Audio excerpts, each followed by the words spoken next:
Ceci est un livre audio autogénéré par Google. Questions contemporaines. Questions contemporaines. Collection dirigée par Jean-Paul Chagnolo, Bruno Péquignot et Xavier Richet. Chômage, exclusion, globalisation.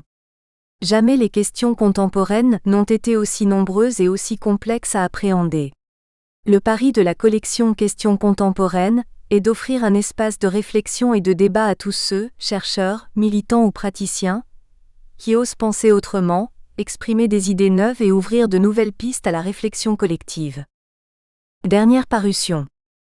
Isabelle Papieau, Des EHPAD aux Papy Boomers 2019. Arnaud Münster, Osons l'utopie pour construire un monde meilleur, esquisse d'une autobiographie politique 2019. Sagarsek, Machiavel et la communication politique 2019. Jacques Aron, L'an passé à Jérusalem. Le destin d'Israël en diaspora 2019. Manuel Dietkin, Pierre-André Taguieff, L'antiracisme en débat 2019. Roland Hureau, Les Gilets jaunes ont raison, et bien plus qu'ils croient 2019.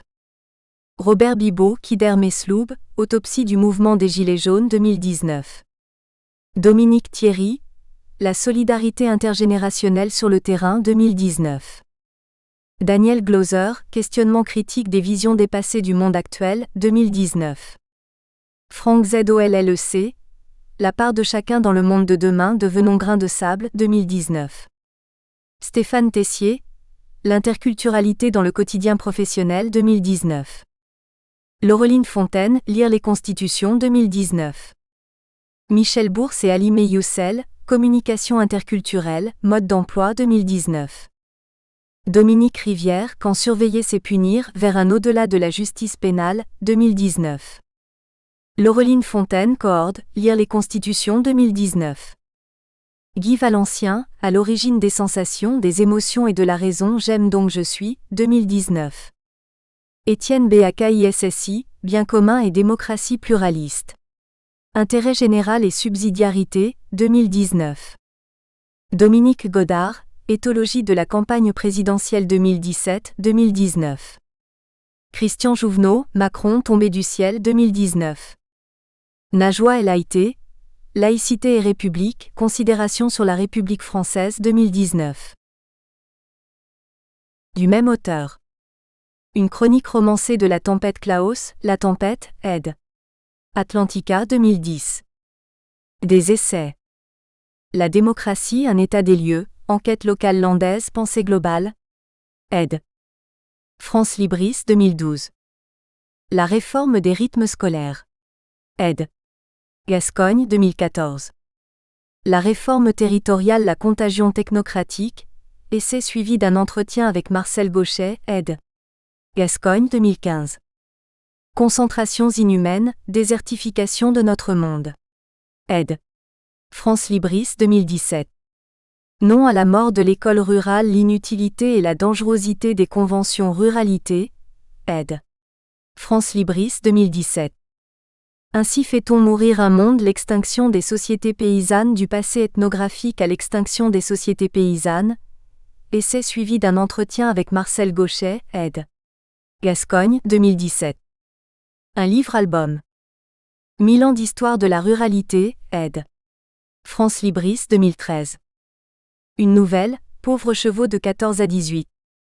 20 textes poétiques, mis en musique par Hervé Levaux, Pensées multiples. Participation à un essai sous la direction de Céline Piot, Figure paysanne en France, mythe, Regard et société, tome 2, Editions d'Albret. Une pièce de théâtre, numérissime, modernissime. Participation à un collectif. La modernité met-elle les cultures rurales en péril? Editions de la Société de Borda, 2019. Copyright L'Harmattan, 2019, 5 à 7 rue de l'École Polytechnique, 75 005 Paris. www.editions-harmattan.fr. EANIPUB, 978 2 336 88 394 6. Présentation. Un mouvement social d'une grande portée est apparu à l'automne 2018. Il a de quoi surprendre, la gouvernance du président Macron, dont le mouvement est surgi tout aussi étonnamment, ayant suivi un chemin de réforme sans épines jusque-là. Il est vrai que le mouvement a échappé à la compréhension des médias et des politologues un certain temps. Ils le jugeaient de manière péjorative, et même réactionnaire, anti-écologie. Les gilets jaunes sont socialement divers, très hétérogènes. Ils viennent des classes populaires et moyennes inférieures.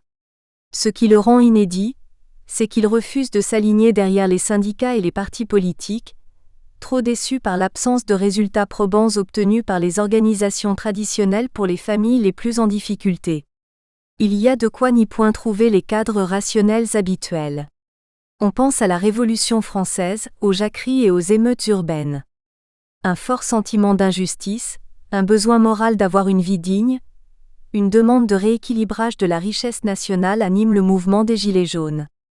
Tenter d'analyser ces causes est nécessaire. Le mouvement finit par s'ancrer en profondeur par son ardente volonté de transformer le modèle de notre société. En particulier, les injustices de toutes sortes frappent les territoires périphériques et ruraux. Ainsi est posé le problème d'un aménagement équilibré des territoires ruraux. Les Gilets jaunes mettent aussi en question le fonctionnement démocratique de notre société, les liens entre les élites et le peuple. Une crise sociale, morale et démocratique est donc le vecteur du mouvement. On peut dire avec Edgar Morin qu'il s'agit d'une crise de civilisation, ce que j'essaierai d'exprimer.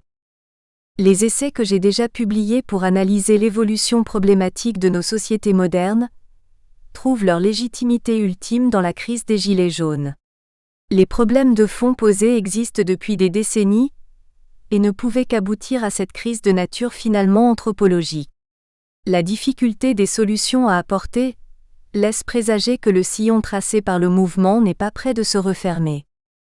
Pourquoi l'humble essayiste que je suis, modeste maire rural d'une commune landaise de 520 habitants, ne pourrait-il faire valoir un diagnostic qu'il échafaude depuis bientôt 10 ans en lanceur d'alerte bien esselé, mais confirmé par tout ce qui est analysé, décortiqué depuis le début du mouvement des Gilets jaunes et le grand débat. À cet effet, j'ai toujours eu le scrupule d'étayer mes analyses de très nombreux textes de penseurs et de témoignages divers. Comme il s'agit de mettre en perspective tous les niveaux et domaines de notre démocratie, du local au global, rien ne vaut le concret de toutes ces vies pour mieux conforter les analyses abstraites. Au cours de ces 5 mois de crise des Gilets jaunes, les revendications, peu à peu devenues des arguments de discours politiques plus ou moins organisés, finirent par tourner en boucle dans l'espace du grand débat national, voulu par le président de la République pour en sortir par le haut. Comme Marcel Gauchet l'a toujours exprimé dans les 3 longs entretiens que j'ai eus avec lui, c'est d'un diagnostic le plus élaboré et précis possible que pourra naître la vision de la société dans laquelle nous voulons vivre, celle que les Gilets jaunes ne supportent plus étant celle que j'analyse dans mes essais précédents. Que Marcel Gauchet soit remercié de la caution intellectuelle, qu'en toute amitié il m'apporte. J'adresse également mes remerciements aux journaux Le Monde, Sud-Ouest, L'Express, Le Nouvel Obs, La Croix, la Gazette des communes auxquelles pour la plupart je suis abonné, pour tous les interviews, toutes les tribunes d'intellectuels, nécessaires pour confirmer mon analyse. Toutes les composantes de nos sociétés démocratiques entrent en ligne de compte dans cette crise de civilisation, sinon en contradiction, et les avis autorisés de penseurs émérites ne sont pas de trop pour se faire l'idée la plus juste de leurs convulsions profondes. Christophe Guilluy montre parfaitement le lien souterrain, mais si fort qu'il en devient d'une évidence indéniable, pour de plus en plus d'observateurs, entre mondialisation, métropolisation, et les réformes territoriales conduisant à l'abandon de fait de nombreuses zones périphériques et rurales. Sous couvert de rationalité, la métropolisation impose en fait un modèle mondialisé et inégalitaire, celui des marchés, du grand patronat. La présentation de la métropolisation comme un fait social total entre en résonance avec le mythe d'une classe moyenne majoritaire. Cette représentation unique, reprise par l'ensemble des médias et la quasi-totalité du monde universitaire, est une description du meilleur des mondes où la majorité de la population est intégrée au rouage de l'économie monde. Cela conduit logiquement à la réforme territoriale, votée par la gauche et la droite, qui n'a fait l'objet d'aucun véritable débat. Christophe Guilluy décrypte l'idéologie colonisatrice, la vision politique partisane de l'urbanité technocratique, qui gangrène la bonne volonté du discours apparemment neutre de l'économisme en vogue, la rhétorique qui vise à associer les territoires ruraux à la France du repli, et à contrario les métropoles à celle de l'ouverture, permet de légitimer la métropolisation en délégitimant la société populaire. Les élus locaux restent prisonniers d'appareils, leur imposant de cautionner des réformes économiques et territoriales qui fragilisent leurs administrés. Les élus locaux de la France périphérique sont au pied du mur. Les élus n'ont plus d'autre choix que celui de la révolte contre leurs appareils. Les risques d'un tel discours sont majeurs à court et à long terme, et ce ne sont pas les divers compromis, la capitulation morale qui résulte de la confusion intellectuelle chez de nombreux élus qui amélioreront la situation. La métropolisation est désormais une idéologie, l'idéologie du supermarché. Toute opposition est désormais ostracisée. Si les défenseurs du petit commerce ont hier été fascisés, les défenseurs des petites villes et plus encore du monde rural sont aujourd'hui pétonisés. La classe dominante utilise désormais l'antifascisme comme arme de classe. La société de consommation et des loisirs a valorisé la sphère privée au détriment des cultures et des sociabilités traditionnelles, paysannes, ouvrières, nationales. Les classes populaires n'ont pas d'autre choix que de résister à l'ordre dominant, en prenant en charge le réel. Les classes dominantes et supérieures semblent de plus en plus tentées par un totalitarisme soft. Le crépuscule de la France d'en haut, Flammarion 2016. 1. La crise des Gilets jaunes, description de son déroulement. A. Pourquoi à ce moment-là ? Les mesures prises dès son élection par le gouvernement Macron ont fait de ce dernier, le président des riches et des villes. Sans connaître au début les preuves chiffrées de leur marginalisation, les Gilets jaunes ont une appréhension intuitive de cette réalité. Mais il fallait une allumette pour allumer le feu des injustices prêts à s'enflammer dans le cœur des gens. Les petites phrases provocatrices du président jouèrent ce rôle de catalyseur. Des Gaulois réfractaires au changement, au pays qui n'est pas réformable, aux fainéants ou aux illettrés, ou bien un emploi, je traverse la rue, je vous en trouve, ou pognon de dingue que la France dépense en aide sociale, ou bien, vous pouvez parler très librement, la seule chose qu'on n'a pas le droit de faire c'est est de se plaindre, et enfin il fustige beaucoup trop de nos concitoyens qui pensent qu'on peut obtenir sans qu'un effort soit apporté. B. La France invisible. Nombreux sont ceux et celles qui manifestent pour la première fois. La France invisible, périphérique des petits moyens, qui se sent déconsidérée par les injonctions morales de la nouvelle doxa écologiste majoritairement urbaine, C.F. Guilluy. Un Français sur deux vit dans une commune de moins de 10 000 habitants. C'est la France des oubliés, qui aspirent à une reconnaissance minimale de leur citoyenneté, de leur humanité. On peut présager que le mode d'expression du mouvement subsistera dans des réactions au coup par coup, selon ce que les gouvernants leur proposeront. Où tous les mécontents se manifesteront par l'abstention, ainsi que cela a été le cas dans presque toutes les élections des dernières années. Mouvement de protestation apparu en France en octobre 2018, le mouvement des Gilets jaunes tire parti des réseaux sociaux pour appeler à manifester, Facebook en particulier. Au départ, la motivation part du rejet de l'augmentation de la TICPE, taxe intérieure de consommation sur les produits énergétiques, et conséquemment du prix des carburants. Si le carburant fut le catalyseur, d'autres revendications s'ajoutèrent ensuite dans une réflexion progressive, les injustices fiscales et sociales, soit la hausse du pouvoir d'achat, la sauvegarde des services publics. Ensuite, la pensée devint plus politique. Le référendum d'initiative citoyenne devint une espèce de mantra. Les plus radicaux exigèrent même la démission du président de la République. La Suisse fut prise comme exemple. Le blocage des ronds-points chaque samedi devint un véritable rituel d'une contestation globale de notre société. Les zones rurales et périurbaines se sentirent les premières concernées, avant que quelques grandes villes ne mettent le feu à la situation. Paris en sera le point de focalisation le plus médiatisé. Malgré les violences qui provoquent d'importants dégâts, le soutien de l'opinion publique légitime progressivement les protestations. Le pouvoir exécutif constate que son impopularité augmente, renonce finalement à la hausse de la TICPE. Les mesures annoncées par le président de la République sont jugées insuffisantes, l'opinion favorable aux Gilets jaunes n'en est que renforcée. Les personnes habitant en zone périurbaine ne peuvent vivre sans prendre leur voiture. C'est pourquoi la contestation du prix des carburants devint le moteur de la contestation. La dépense est d'autant plus insupportable lorsque dans un couple, les deux, pour travailler, ont besoin chacun d'un véhicule. De 2017 à 2018, le prix à la pompe a augmenté d'environ 23% pour le gazole et de 15% pour l'essence. Après la COP 21, Conférence des Nations Unies sur les changements climatiques, de Paris, en 2014, dans le cadre de la transition énergétique, le gouvernement Hollande instaure une taxe carbone pour les combustibles fossiles, afin de faire baisser leur consommation. De 7 € au départ pour la tonne de CO2, elle atteint 30,5 € en 2017, elle doit être portée à 86 € en 2022. En septembre 2018, le gouvernement annonce son intention d'augmenter la TICPE à hauteur de 11,5%. Il en coûterait aux automobilistes entre 207 et 538 € en 2022, selon les véhicules et les trajets. Ce sera la goutte qui fera déborder le vase. C'en était trop. Les taxes sur les carburants constituent 60% du prix des carburants. Elles ne bénéficient que partiellement à la transition énergétique et essentiellement au budget général de l'État. Au-delà de la simple question du prix du carburant, les Gilets jaunes expriment un ras-le-bol fiscal.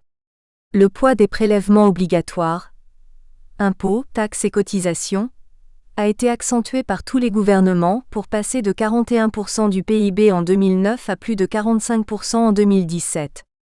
Les classes moyennes et moyennes supérieures sont celles qui se sentent le plus matraquées.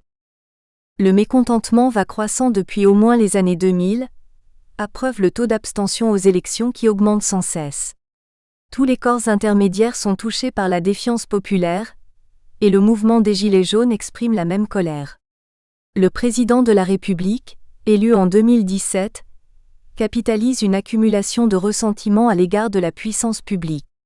Quelques déclarations malvenues et des mesures économiques jugées insuffisantes mettent le feu aux poudres. Une morgue parfois arrogante le fait paraître éloigné des classes sociales les plus modestes. Pour leur part, les syndicats connaissent une érosion continue de leurs adhérents. Le pourcentage de syndiqués est un des plus faibles d'Europe. 10,8% des salariés sont syndiqués en France, dont 19,1% dans la fonction publique et 8,4% dans le privé. Aux élections professionnelles, la CFDT a obtenu 30,33% des voix, la CGT 28,56% et FO 17,93%. C'est pourquoi certains gilets jaunes affichent la volonté de renverser les élites. Plus profondément, le mouvement des Gilets jaunes concerne principalement les habitants des zones rurales et périphériques. Leur sentiment de délaissement a depuis de nombreuses années été conceptualisé par de nombreux chercheurs. Une enquête de 2017 du Centre de recherche pour l'étude et l'observation des conditions de vie, acronyme CREDOC, constate que 3 personnes sur 10 estiment vivre dans un territoire à l'abandon, un sentiment d'abandon géographique et social. Dès le début de 2018, des mouvements protestataires s'étaient déjà développés contre la réduction à 80 km/h de la vitesse sur des routes et contre le coût de la vie. Des gilets jaunes avaient commencé à se rendre visibles. La plupart des membres de ce mouvement, baptisé Colère, se retrouvent ensuite au sein des Gilets jaunes. Mais c'est une automobiliste, Priscilla Ludowski, qui en mai 2018 lance une pétition en ligne pour réclamer une baisse des prix du carburant à la pompe. La pétition connaît un succès rapide et finit par dépasser le million à la fin du mois de novembre suivant. 2 chauffeurs routiers, Éric Drouet et Bruno Lefebvre, lancent sur Facebook un appel au blocage national contre la hausse du carburant pour le 17 novembre 2018. L'occupation pacifique de routes et ronds-points devient génération spontanée dans divers départements. Le samedi 17 novembre 2018. La France des oubliés, ainsi que les Gilets jaunes se présentent, manifestent, avec comme objectif le financement du covoiturage, l'augmentation du chèque énergie, l'élargissement de la prime à la conversion. Le mouvement commence très tôt à Paris, avec le blocage du périphérique. Au cours d'une manifestation non déclarée organisée en Savoie, une automobiliste, perturbée par plusieurs manifestants qui auraient frappé sa voiture alors qu'elle force le barrage, panique et accélère pour se dégager, heurtant mortellement une manifestante de 63 ans, Chantal Mazet, jeunes retraités. Au cours des manifestations, quelques propos racistes ou homophobes ont pu être rapportés. L'après-midi, plusieurs dizaines de manifestants défilent sur l'avenue des Champs-Élysées, puis ils font mouvement vers l'Élysée, mais se retrouvent bloqués. Le ministère de l'Intérieur communique les chiffres pour la journée du 17.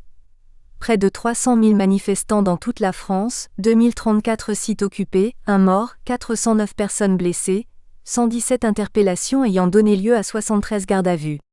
Les chiffres auraient été sous-évalués volontairement.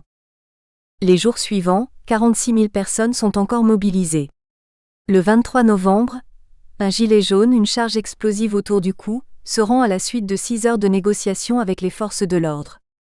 Il menaçait de se faire exploser si le président ne recevait pas les gilets jaunes à l'Élysée. À La Réunion, la situation est si tendue qu'un couvre-feu est instauré du 20 au 24 novembre. L'armée est mobilisée à la suite de débordements survenus dans la région. Le samedi 24 novembre 2018. Le gouvernement s'oppose à un rassemblement sur les Champs-Élysées et propose le Champ de Mars, ce que refusent les Gilets jaunes. Malgré de nombreux barrages policiers, face à l'importance de la foule, les forces de l'ordre laissent les Gilets jaunes pénétrer sur l'avenue des Champs-Élysées. Des incidents font 24 blessés, dont 5 issus des forces de l'ordre, et conduisent à 101 arrestations. Les manifestants sont dispersés au moyen de gaz lacrymogène et canons à eau. 166 000 manifestants sont décomptés à l'échelle de toute la France. Fin novembre, le Rassemblement national et la France insoumise ne voient pas d'autre issue à la crise que de réclamer la dissolution de l'Assemblée nationale. Laurent Berger, secrétaire général de la CFDT, refuse de relayer le mouvement. Ces blocages, tout le monde a compris qu'ils sont récupérés politiquement par l'extrême droite. Mais le 20 novembre 2018, EFO Transport appelle à la solidarité avec le mouvement citoyen Gilets jaunes, visant à revendiquer l'augmentation du pouvoir d'achat. Le samedi 1er décembre 2018. Les Gilets jaunes mettent en œuvre plusieurs barrages routiers, des opérations de péage gratuits sur tout le territoire. Des échauffourées émaillent les manifestations à Marseille, Toulouse ou Bordeaux. La préfecture de Haute-Loire est incendiée, et certains manifestants tentent d'empêcher les camions de pompiers d'intervenir. À Paris, la presse nationale et internationale attribue les violences qualifiées d'émeutes à des casseurs. L'image de l'Arc de Triomphe vandalisé et taguée choque l'opinion française et mondiale. Des voitures sont incendiées et des boutiques pillées. Les CRS auraient utilisé près de 10 000 grenades lacrymogènes. 133 personnes ont été blessées, dont 23 parmi les forces de l'ordre, et 412 arrestations ont eu lieu. Lors des rassemblements, de nombreux manifestants sont blessés par des lanceurs de balles de défense, flashball. Plusieurs gilets jaunes perdent ainsi un œil ou une main. Mais dans un monde postmoderne qui ne réagit souvent qu'aux images médiatiques, ce sont ces violences montrées à outrance sur les écrans familiaux qui ont poussé le gouvernement à prendre au sérieux le mouvement des Gilets jaunes. L'aurait-il fait autrement, ainsi que de nombreux citoyens NES en font l'amère constatation? De nombreux organes d'information ont eu tendance à réduire le mouvement à ces violents débordements. N'est-ce pas pour le décrédibiliser? Un soulèvement populaire, à plus forte raison sans colonne vertébrale, peut-il empêcher que ne s'infiltrent parmi les personnes pacifiques des casseurs professionnels? Des membres du gouvernement se sont aussi laissés aller à dramatiser les Gilets jaunes, en les traitant de hordes de sauvages qui veulent s'en prendre à nos institutions. Le secrétaire d'État à l'Intérieur, M. Nunez. Le Conseil de l'Europe s'est inquiété de la tournure prise par les manifestations des Gilets jaunes. Il pointe également les dangers de la loi anti-casseurs, débattue à l'Assemblée nationale. Une centaine de lycées en France sont bloqués. Les lycéens protestent contre les réformes du baccalauréat et de l'orientation post-bac. Certains manifestent avec les gilets jaunes. L'interpellation de lycéens à Mantes-la-Jolie, agenouillés et menottés, est médiatisée et suscite l'indignation. Des dépôts de carburant sont bloqués dans le nord-ouest de la France et provoquent une pénurie partielle de carburant. Des théories du complot ne sont pas absentes. Les actes de vandalisme commis le 1er décembre dans l'Arc de Triomphe de l'Étoile seraient le fait d'agents provocateurs au service des autorités, et les Black Blocs vêtus de noir et cagoulés seraient au service de l'État macronien, pour discréditer le mouvement des Gilets jaunes. Également circulent des fausses informations, fake news. Le samedi 8 décembre 2018. Le gouvernement commence à paniquer, affirmant que la France est au bord de l'insurrection et de la guerre civile. Il mobilise 89 000 agents des forces de l'ordre sur tout le territoire, des véhicules blindés font leur apparition à Paris. Le ministère de l'Intérieur fait état de 136 000 manifestants et de 1723 interpellations, dont 1082 à Paris, et 1220 gardes à vue. Quelques gilets jaunes repoussent des casseurs. Sur 264 personnes blessées, certaines le sont grièvement, notamment en raison de l'utilisation de lanceurs de balles de défense, flashballs, des armes dont le défenseur des droits, M. Toubon, demandera l'interdiction un mois plus tard. De nombreuses fins de soirée donnent lieu à des affrontements entre casseurs et forces de l'ordre dans plusieurs villes, particulièrement à Bordeaux. Le 10 décembre 2018, le président Emmanuel Macron annonce plusieurs mesures destinées à mettre fin au conflit. Nombre de manifestants ne se montrent pas convaincus, poursuivent leurs points de blocage dans les régions et appellent à un acte 6. Toujours majoritaire, le soutien au mouvement diminue de quelques points et le souhait qu'il se poursuive baisse légèrement. La France insoumise, le Parti communiste français et le Parti socialiste déposent contre le gouvernement une motion de censure, qui est largement rejetée par l'Assemblée nationale le 13 décembre. Le samedi 15 décembre 2018. Le nombre de manifestants continue de baisser, 4 000 à Paris et 66 000 dans toute la France. Quelques 69 000 membres des forces de l'ordre, soit un ratio de 1 membre des forces de l'ordre pour un manifestant, sont déployés sur le territoire. Le samedi 22 décembre 2018. Presque 2 fois moins de manifestants que la semaine précédente sont comptabilisés, soit 33 600. 19 manifestants sont placés en garde à vue, dont Éric Drouet, un chauffeur routier chef de file du mouvement. Des manifestants bloquent la circulation aux frontières espagnoles, italiennes, allemandes, belges et suisses. La police les disperse.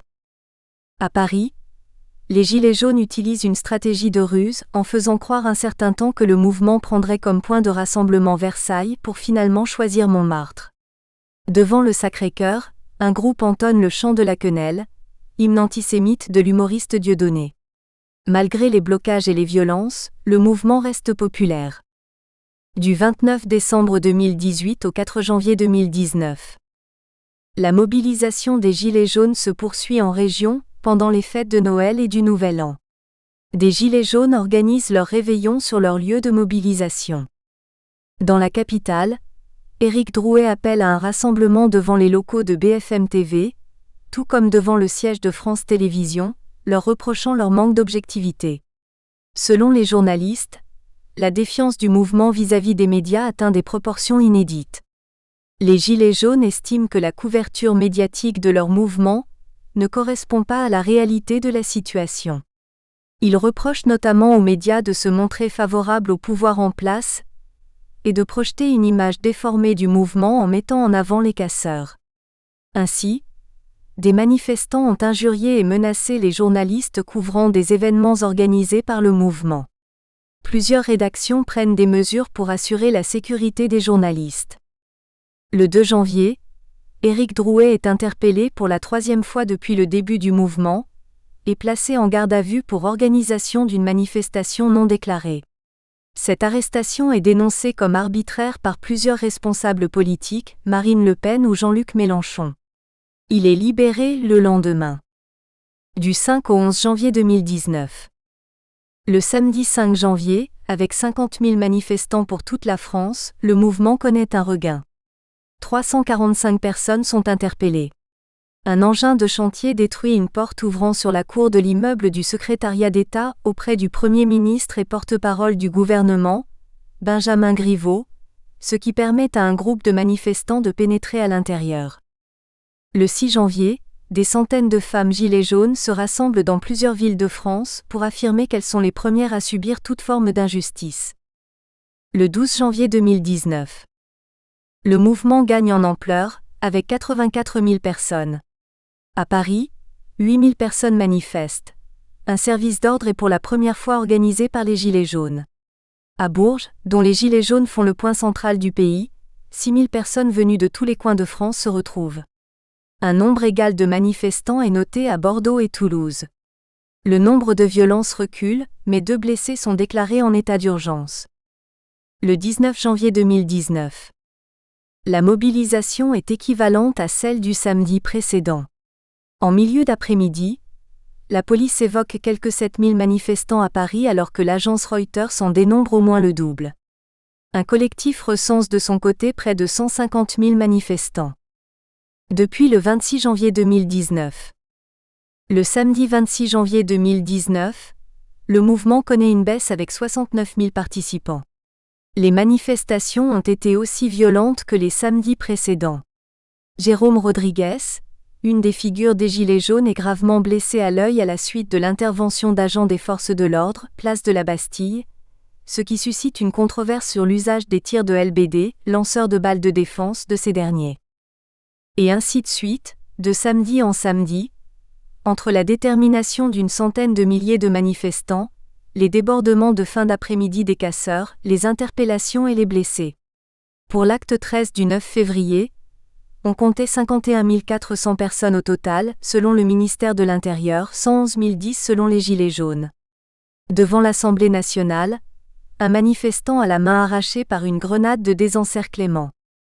Pour l'acte 14 du 16 février, 41 500 personnes se sont réunies en France, sans qu'on dénombre des actes de violence. Le mouvement a tendance à se fragmenter. Nombreux ont été les Gilets jaunes à rejoindre les cortèges de la CGT, la semaine précédant l'acte 13. L'appel à la grève générale n'a pas été effectif. Et pourtant c'est un signe important.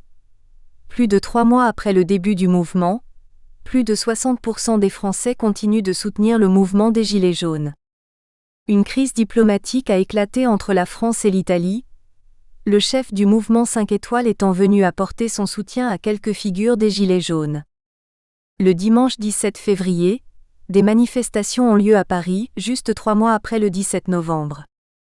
Le 23 février, le mouvement connaît un léger sursaut, 46 600 personnes ont défilé. Clermont-Ferrand est le théâtre de plusieurs incidents. Mais pour la première fois, une majorité de Français, 55%, souhaitent que le mouvement s'arrête, alors que la cote du président Macron est à la hausse. Le 2 mars, le député de la France insoumise, Loïc Prud'homme, subit un matraquage policier à Bordeaux. À l'Assemblée, le ministre de l'Intérieur lui répond que ce n'est pas la place d'un député que d'être dans un lieu interdit. Le 9 mars, les Gilets jaunes souhaitent donner un nouveau souffle au mouvement, une semaine avant la fin du grand débat. Mais le chiffre de la semaine précédente, 39 300, est encore en recul, 28 600. Il faut dire aussi que l'agenda imposé habilement par le président dilue encore plus la sortie de la crise des Gilets jaunes, dans le temps et dans le cycle habituel du pourrissement des choses politiques et humaines.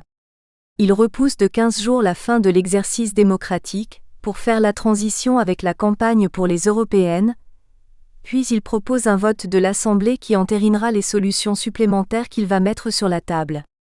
On parle aussi d'une grande conférence sociale, et d'un référendum à l'automne. Le 16 mars donne lieu à un regain de mobilisation, 32 300 selon le ministère de l'Intérieur, beaucoup plus selon les Gilets jaunes, mais aussi de violences sur les Champs-Élysées. Des casseurs sont signalés en provenance de pays étrangers. Le maintien de l'ordre est décidément en question, et Ségolène Royal craint l'ensauvagement de certains secteurs de notre société. Un sondage révèle que le soutien des Français au mouvement est encore de 53%, mais qu'il a baissé de 8 points en 8 jours. Le 23 mars, le gouvernement fait appel à l'armée, dispositif Sentinelle, pour prévenir les troubles du samedi précédent. Le ministre de l'Intérieur fait part de sa satisfaction. Aujourd'hui, l'ordre républicain a été maintenu. Toutes les manifestations déclarées, à Paris comme en région, ont pu se dérouler globalement dans le calme. Les tentatives de violence et de pillage ont pu être prévenues, empêchées, stoppées. Selon lui, ce sont donc les consignes de fermeté qui ont permis d'éviter des débordements. Les effectifs avaient été renforcés. 65 000 policiers et gendarmes mobilisés avec 30 000 sapeurs-pompiers. Des interdictions de rassemblement ont été décrétées dans certaines zones telles que les Champs-Élysées, le Capitole à Toulouse, la place Péberlan à Bordeaux. Des amendes pour participation à une manifestation interdite ont été augmentées pour passer à 135 €. 40 500 manifestants sont décomptés dans tout le pays. D'irréductibles gilets jaunes signent toujours de leur présence les samedis suivants, que les médias réduisent à la portion congrue dans leurs colonnes. Pour l'acte 22 du 13 avril, 31 000 manifestants sont annoncés par le ministère de l'Intérieur. Ce sont les premières manifestations après la promulgation de la loi « anti-casseurs ». Une enquête a été ouverte à la suite du slogan « Suicidez-vous, suicidez-vous », lancé aux forces de l'ordre dans la capitale lors de l'acte 23 des Gilets jaunes. Son caractère choquant vient du non-respect minimal de la souffrance humaine, celle du corps des policiers qui connaît une vague de suicides record.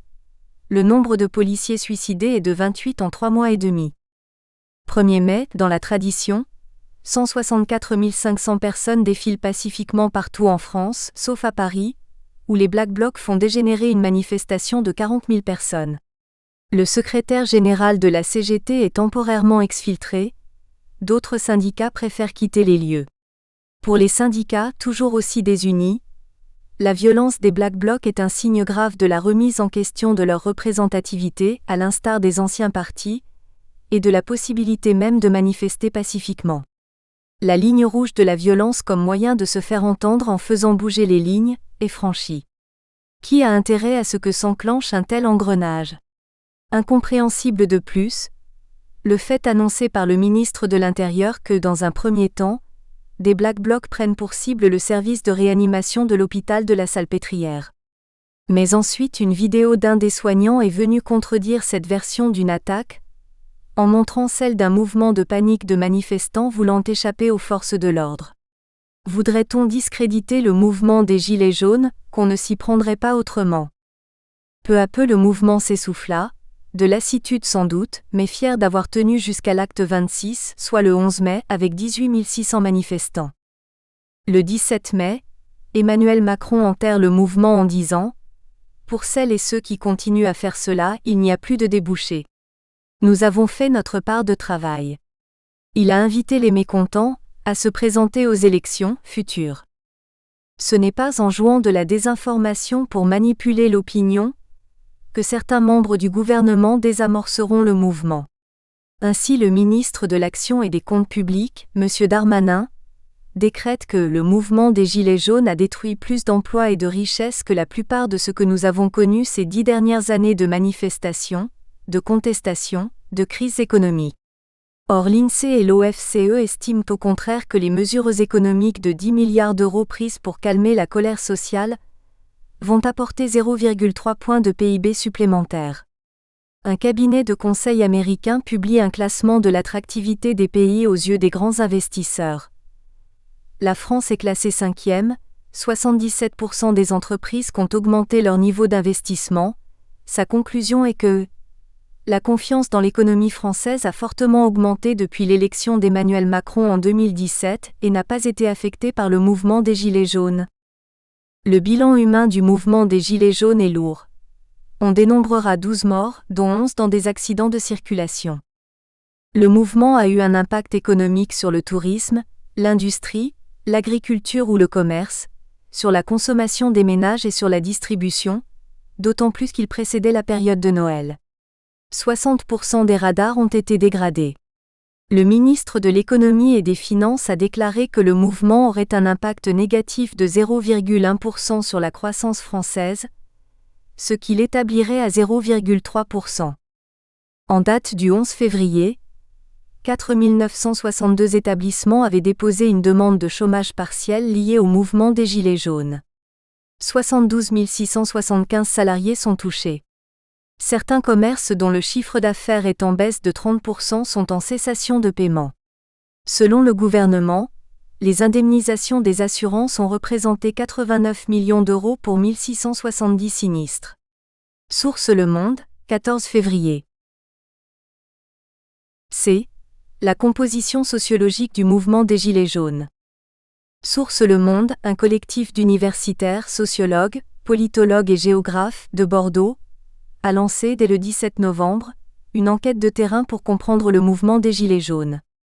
Résultat, Une représentation principale d'employés 33%, d'ouvriers 14%. Âge moyen 45 ans.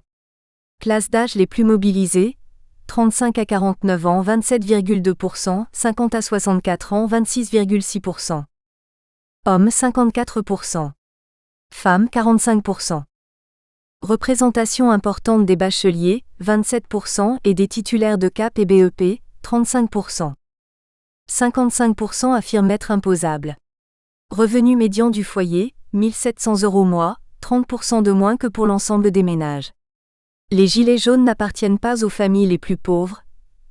10% gagnent moins de 800 € mois, à comparer avec le triste chiffre de 519 € des 10% des Français les plus pauvres. À 47%, c'est leur première mobilisation. À 64%, ils rejettent les syndicats, et à 81% les partis politiques. À 33%, ils ne se disent ni de droite ni de gauche. 15% se situent à l'extrême gauche, 5,4% à l'extrême droite. Le mouvement est d'une grande diversité idéologique. Ils disent se révolter contre les inégalités, contre l'augmentation des taxes et des impôts. Ils veulent défendre leur pouvoir d'achat, avoir accès aux mêmes loisirs que les classes au-dessus d'eux. Ils demandent une redistribution des richesses.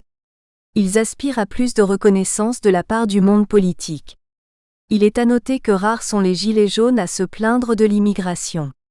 Les ronds-points sont devenus des lieux de rencontre et de construction d'une autre société, plus humaine, de ceux et de celles qui n'étaient pas habitués à faire entendre leurs paroles. Une autre étude d'un collectif de chercheurs de Lille, Le Monde du 26 décembre, donne des résultats comparables. 46,3% d'employés, 16,9% d'ouvriers, 10,4% de professions intermédiaires, 15,3% de cadres et professions intellectuelles supérieures, 10,4% d'artisans, commerçants, chefs d'entreprise, 0,7% d'agriculteurs. Une question concernait la crise migratoire. À ce propos, les sondés ayant répondu à un questionnaire en ligne ont pu exprimer des valeurs que l'on n'assume pas dans le face-à-face avec un enquêteur.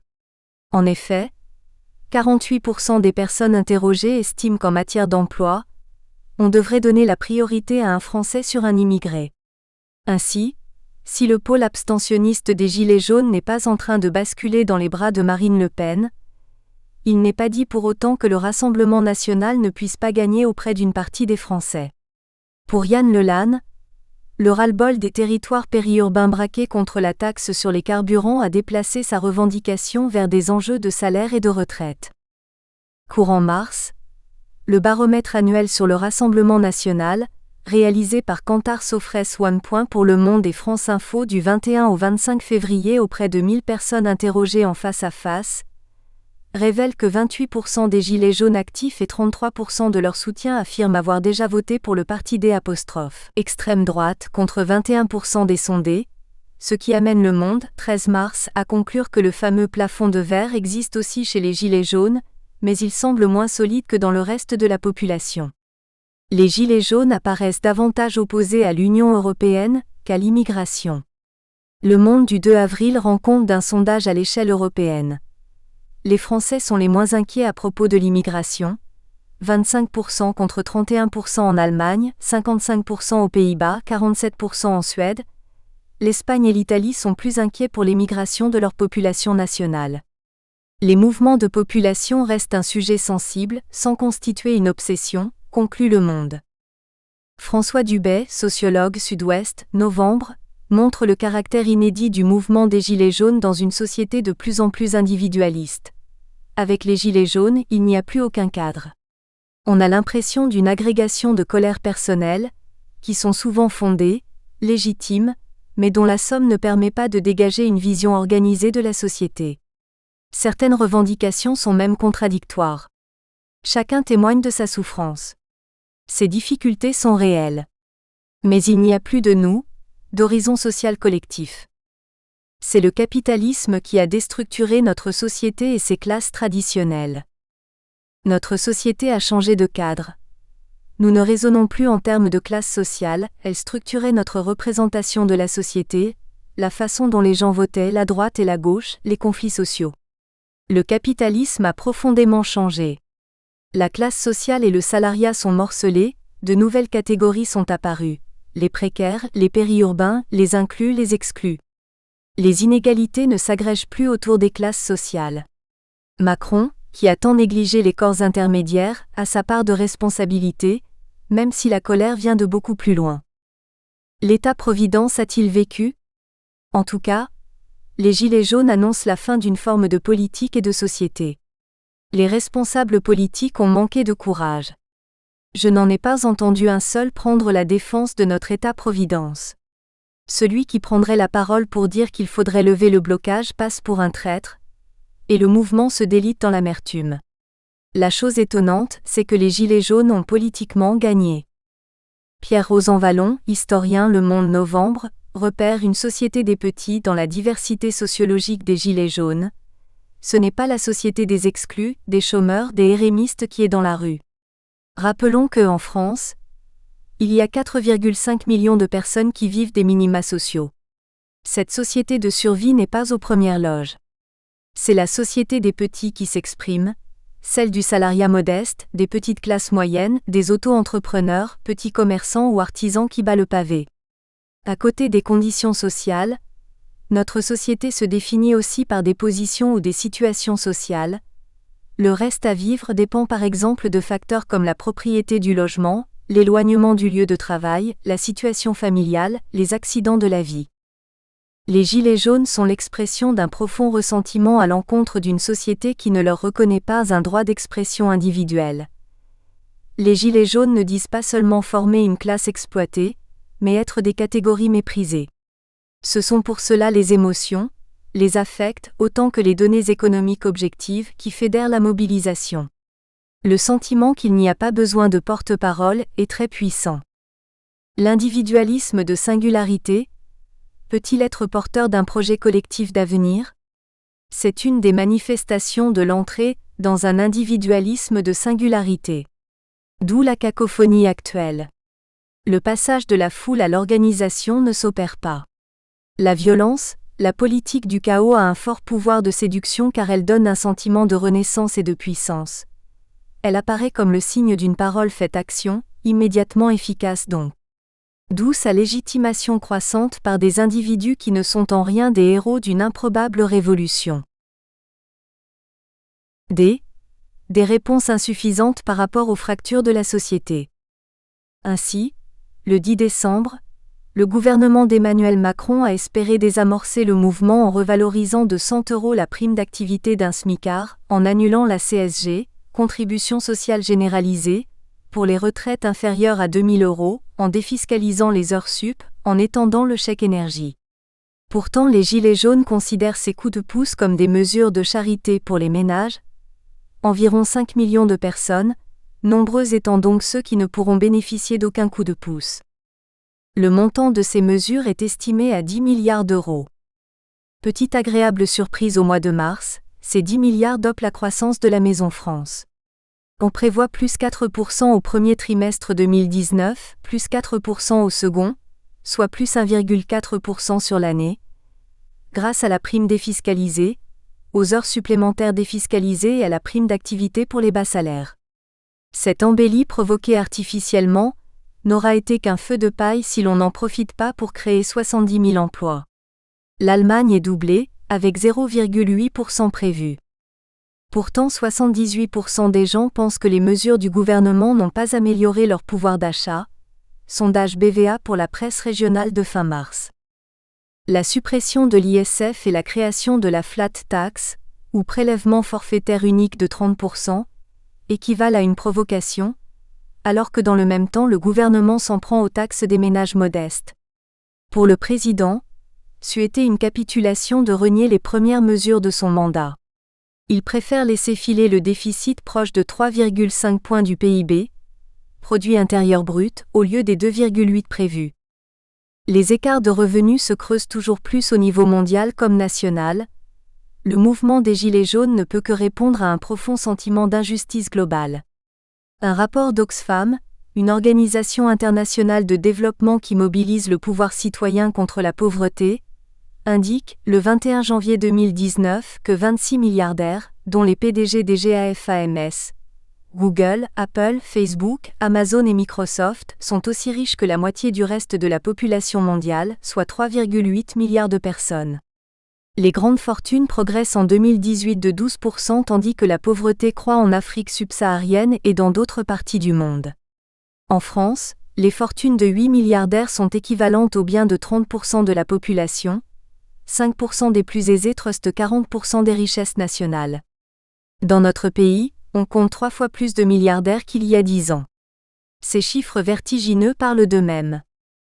Une étude très éclairante d'Elab et de l'Institut Montaigne pour Sud-Ouest, 19 février, la presse quotidienne et France Info, met en pleine lumière les chiffres des fractures sociales, mais aussi territoriales, en Nouvelle-Aquitaine par rapport à toute la France. 46%, 43% pour la moyenne nationale, des Néo-Aquitains sont pessimistes pour leur avenir personnel, 49% estiment que leurs enfants vivront moins bien qu'eux, 45% de moyenne nationale, 54% considèrent que leurs parents vivaient mieux qu'eux quand ils avaient leur âge. Ce pessimisme serait-il dû uniquement au pouvoir d'achat ? 50% des Néo-Aquitains bouclent leur fin de mois avec difficulté, 48% de moyenne nationale, 44% estiment que cette situation s'est dégradée au cours des 12 derniers mois. La pression sur le pouvoir d'achat s'explique sans doute par la flambée des prix de l'immobilier, dans certains endroits connus de la région. Seuls 2 Néo-Aquitains sur 5, 43% contre 47% pour la moyenne nationale, sont satisfaits de leur accès aux services publics. Les transports en commun sont particulièrement critiqués, 69% contre 56% pour la moyenne nationale. 60% estiment qu'il est de plus en plus difficile de trouver un emploi dans la région, et pourtant, 60% affirment qu'ils ne déménageraient pas dans une autre région s'ils en avaient la possibilité. Très grave, 50% des interrogés ont retardé ou renoncé à des soins de santé, 18% ont du mal à payer leur loyer. Les Français dénoncent l'injustice de l'écart entre haut et bas salaire, 37%, les inégalités sociales, 29%. Enfin, 42% pensent que la société de leurs parents était plus juste. Le totem de l'ISF. Dès le début de leur mouvement, les Gilets jaunes faisaient de l'impôt sur la fortune le symbole de l'injustice que le gouvernement justifiait à travers 2 mesures. La suppression de l'ISF, d'une part, favoriserait la fuite des capitaux ailleurs dans le monde, mais d'autre part, cet impôt des riches serait peu productif, 4,2 milliards d'euros. Le manque à gagner, en quelque sorte, serait reporté sur les autres classes sociales, avec la taxe carbone, la CSG, la diminution de l'APL, aide personnalisée au logement, des aides au logement social, etc. Le gouvernement a transformé l'ISF en IFI, impôt sur la fortune immobilière au-delà de 1,3 million d'euros, et en flat tax, un prélèvement à taux unique de 30% sur tous les revenus du capital, dividendes, contrats d'assurance vie, etc., soit en un allègement de la fiscalité sur les revenus du capital, se cumulant avec le CICE, crédit d'impôt pour la compétitivité et l'emploi, sans contrepartie aux entreprises. Pour l'économiste Thomas Piketty, il s'agit davantage d'une espèce de totem alimentant les colères populaires. Selon lui, il n'est pas vrai que l'ISF serait la cause d'une hémorragie des patrimoines. On observe depuis 1990 une hausse spectaculaire et continue du nombre et des montants des patrimoines déclarés à l'ISF. Le nombre et le montant des patrimoines financiers ont progressé beaucoup plus rapidement que les patrimoines immobiliers. Les recettes de l'ISF ont plus que quadruplé entre 1990 et 2017, passant de 1 milliard à plus de 4 milliards, alors que le PIB nominal était multiplié par 2. Le seuil d'entrée dans l'ISF a été relevé de 0,6 million d'euros de patrimoine net en 1990 à 1,3 million d'euros depuis 2012, après déduction de 30% sur la valeur de la résidence principale. En second lieu, avec une meilleure administration, l'ISF pourrait rapporter aujourd'hui plus de 10 milliards d'euros. C'est un fait. Le président Macron a eu le tort de laisser monter le sentiment d'être le président des riches, à travers ce totem marqueur de l'évolution du capitalisme néolibéral vers de plus en plus d'inégalités. Nos sociétés occidentales sont arrivées au point de rupture mettant en question le contrat social, gage de paix et de vie bonne. La confiance sauvegardée jusque-là dans les politiques plus ou moins redistributives de la social-démocratie keynésienne, de l'État-providence, avait fait son temps. Ce libéralisme de bonne entente devenait même autoritaire avec la réforme du Code du travail, dans la foulée du gouvernement précédent, ou de la réforme de la SNCF. Austérité, remboursement de la dette, compétitivité, réduction drastique de toutes les dépenses en soumission à l'Europe libérale devenaient les objectifs d'un programme gouvernemental qu'il avait pourtant peint de couleurs plus attrayantes pour ses suppôts de campagne se contentant d'analyses superficielles, un peu plus d'un an avant. Désillusion. Les débordements, la loi anti-casseurs. Le 16 février, le philosophe et académicien Alain Finkielkraut est injurié et sifflé en marge de la manifestation. Tous les responsables politiques condamnent ces faits qui relèvent clairement de l'antisémitisme, comme on a dû déplorer certaines formes de racisme. Un gilet jaune sera condamné à 6 mois de prison avec sursis. Une part sombre a été ainsi tristement révélée par une minorité de gilets jaunes, qui à la longue, ont décrédibilisé le mouvement pour les esprits modérés, la majorité silencieuse. Il est dommage que ces actes n'aient pas été davantage dénoncés par le mouvement lui-même, qui, il est vrai, a souffert de ne pouvoir s'organiser avec ses propres représentants. Le 5 février 2019, l'Assemblée nationale a adopté la proposition de loi anti-casseurs par 387 votes pour, 92 contre et 74 abstentions. Quelle disposition pose problème au nom du respect des valeurs de notre démocratie ? C'est le préfet qui peut interdire de participer à une manifestation toute personne, à l'égard de laquelle il existe des raisons sérieuses de penser, que son comportement constitue une menace pour l'ordre public. Le procureur pourra se substituer au préfet. L'avocat et écrivain François Sureau, proche du président, dresse un réquisitoire contre cette loi Le Monde 5 février. Ce texte établit un véritable contrôle administratif du droit de manifester. Cette loi de la peur vise à prévenir le retour du sacrilège commis contre les institutions, est portée par un fort courant hostile aux libertés. Une liberté fondamentale à sauter. Tout est désormais possible. Le préfet pense ce que le gouvernement lui dit de penser. Aujourd'hui, on vise les gilets jaunes sous prétexte de réprimer des casseurs que le droit pénal ordinaire permet tout à fait de réprimer. C'est à la société de liberté elle-même qu'on s'attaque en restreignant le droit de manifester. Ce sont les manifestations qu'on veut limiter, pas les actes violents. C'est le citoyen qu'on intimide, pas le délinquant. Pour autant, François Sureau ne cautionne nullement la violence. Je n'aime pas les désordres. J'ai vu dans les rues des gens animés d'un pur désir de destruction. Celui-ci est tout aussi répréhensible que le fait de limiter d'aller et de venir, qui est aussi l'une de nos grandes libertés constitutionnelles. Cependant, peut-on tirer prétexte de violence minoritaire pour s'en prendre au droit d'expression et de manifestation de la majorité ? François Sureau répond : on ne peut juger du droit de manifester seulement en fonction des débordements auxquels il peut entraîner. Les délits et les crimes doivent être punis, mais il n'y a plus de démocratie si on les présume possibles pour interdire l'exercice des libertés. La grande majorité des Français pensent que ce quelque chose d'insaisissable qui fait descendre dans la rue doit être respecté, au prix même des débordements parce que c'est de l'ère de la démocratie qu'il s'agit. Le 14 mai, Le Monde révèle... Nous espérons que vous avez apprécié cet aperçu. Pour continuer à écouter ce livre audio sur Google Play Livres, utilisez le lien dans la description de la vidéo.